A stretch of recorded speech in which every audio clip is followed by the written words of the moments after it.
আলাইকুম বন্ধুরা, সবাই কেমন আছেন? আশা করি সবাই ভালো আছেন। তো আজকে আমি রান্না করব পোলাও। তা পোলাও রান্না করতে কি কি লাগে দেখুন।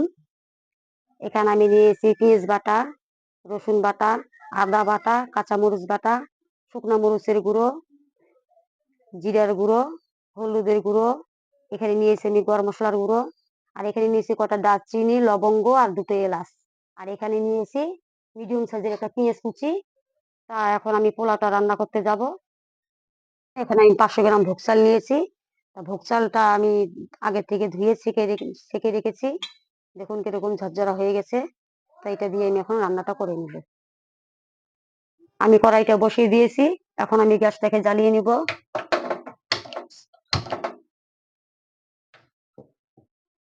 ততক্ষণ কড়াইটা গরম হতে থাক। এখন আমার কড়াইটা গরম হয়ে গেছে। এখন আমি এর মধ্যে তেলটা দিয়ে দিচ্ছি।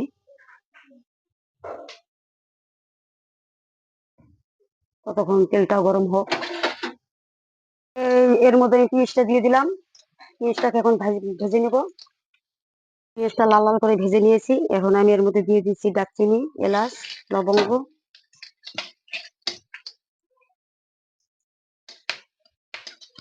এখন আমি এর মধ্যে দিয়ে দেব মশলাগুলো।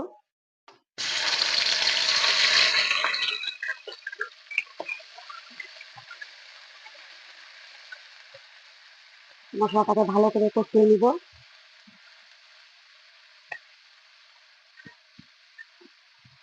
মশলাটাকে এরকম লো ফ্লেমে রেখে আপনারা ভেজে নেবেন, তলাতে যেন না লেগে যায়।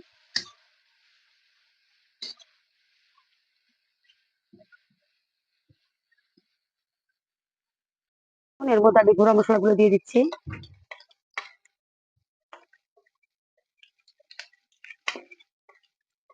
এটাকে দিয়ে আমি ভালো করে নাড়াচাড়া করে নিব। আর একটু আমি নাড়াচাড়া করে নিব। মশলাটাকে ভালো করে কষিয়ে নিব। এই মশলা কষালে পোলাওটা আরো সুন্দর লাগে খাইতে। মশলা কষাবেন 2 থেকে 3 মিনিটের মধ্যে। আপনারা মশলাটা এরকম করে কষিয়ে নেবেন, মশলাটা যেন পুড়ে না যায়।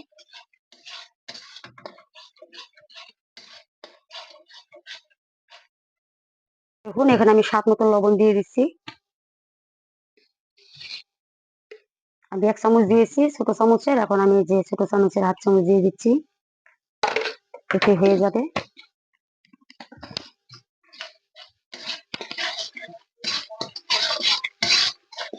দেখুন মশলাটা আমার কষানো হয়ে গেছে। মশলা থেকে তেল ছাড়ছে। এইভাবে মশলা থেকে তেল ছাড়লে বুঝবেন মশলাটা কষানো হয়ে গেছে। দেখুন আমার মশলাটা কষানো হয়ে গেছে। এখন আমি এর মধ্যে চালগুলো ছেড়ে দিচ্ছি।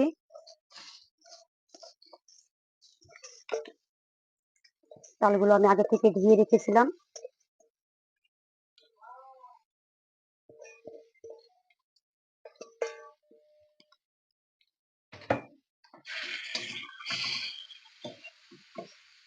আমি এইভাবে চালটাকে এখন ভেজে নিব।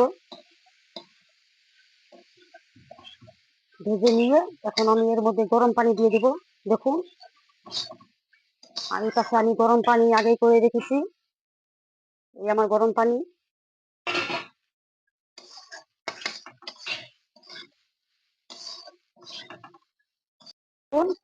আমি চালটাকে 4 থেকে 5 মিনিটের মতন ভেজে নিয়েছি মশলা দিয়ে। এখন এর মধ্যে আমি পানি দিয়ে দিব। এই দেখুন আমি এই যে একটা কাপ নিয়েছি স্টিলের, এই কাপ দিয়ে আধা কাপ আমি পানি দিয়ে দিচ্ছি, গরম পানি। পানিটা অবশ্যই আপনারা গরম করে নেবেন, চালটা তাড়াতাড়ি সিদ্ধ হয়ে যাবে।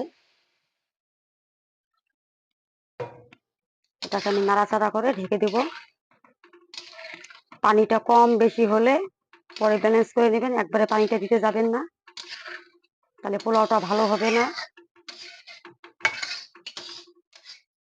এখন আমি এটাকে ঢাকা দিয়ে দিব।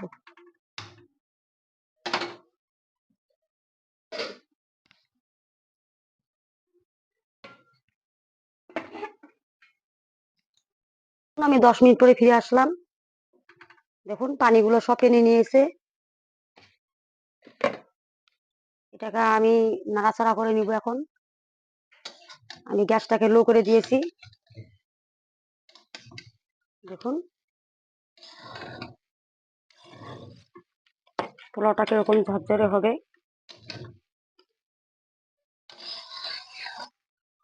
এটাকে আমি উল্টিয়ে নিয়ে আরেকবার ঢাকা দিয়ে দিব, গ্যাসটাকে লো করে দিব।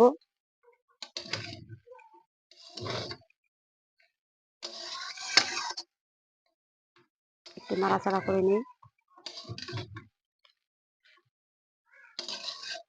এটাকে আমি এখন ঢাকা দিয়ে দিব।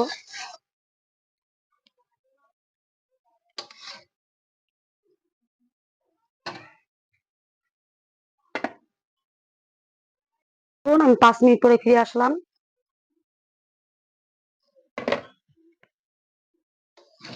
এই দেখুন আমার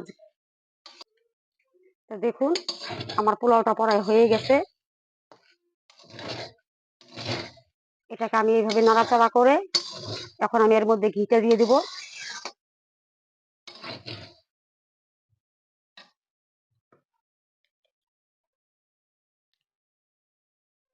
এখন আমি দিয়ে দিচ্ছি এর মধ্যে ঘি।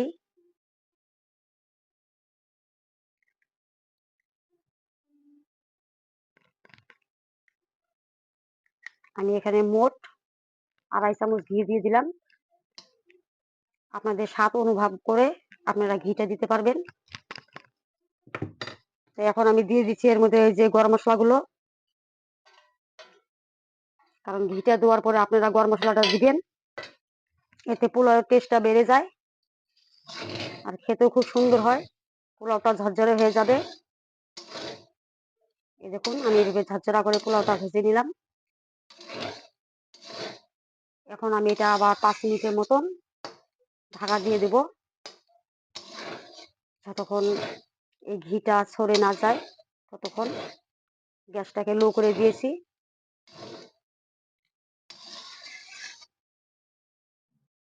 এটাকে আমি আরো 5 মিনিটের মতন ঢাকা দিয়ে দিচ্ছি।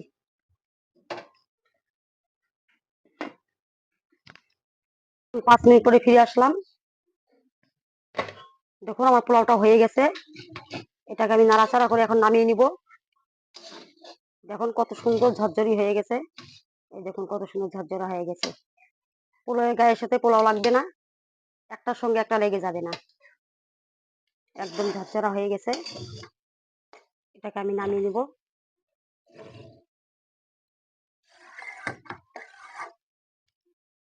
এখন আমি গ্যাসটাকে বন্ধ করে দিচ্ছি। দেখুন আমার পোলাওটা হয়ে গেছে, দেখুন কিরকম ঝরঝরা হয়ে গেছে।